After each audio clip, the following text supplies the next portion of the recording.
ହଜରତ ନିଜାମୁଦ୍ଦିନ ଔଲିଆଙ୍କ ଶିଷ୍ୟ ଥିଲେ ଶେଖ୍ ଉସ୍ମାନ ଖୈରାବାଦୀ।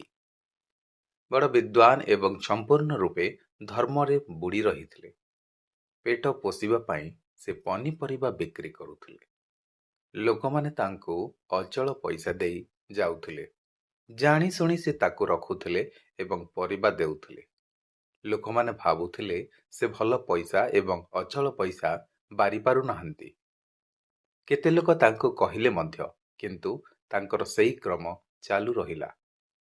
ଅନ୍ତିମ ସମୟ ଆସିଗଲା। ଆକାଶକୁ ଚାହିଁ ଶେଖ୍ ସାହାବ କହିଲେ, ହେ ପାଳନକର୍ତ୍ତା, ଲୋକମାନେ ମୋତେ ଅଚଳ ପଇସା ଦେଉଥିଲେ ଏବଂ ମୁଁ ରଖୁଥିଲି ବୋଲି ତୁ ଜାଣିଛୁ। ଥରେ ହେଲେ ମୁଁ କାହାରିକୁ ପଇସା ଫେରେଇ ଦେଇନାହିଁ। ତା ବଦଳରେ ପୂରା ଜିନିଷ ଦେଇଛି।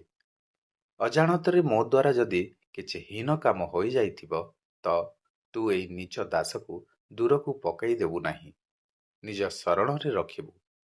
ତୋ ପାଖରେ ଅନେକ ନୀଚ ଦାସ ଥିବେ। ସେଠାରେ ମୋ ପରି ନୀଚ ଦାସ ଜଣେ କୋଉଠି ନା କୋଉଠି ପଡ଼ି ରହିବ। ଅଖଣ୍ଡ ଜ୍ୟୋତି, ଜୁଲାଇ 2012।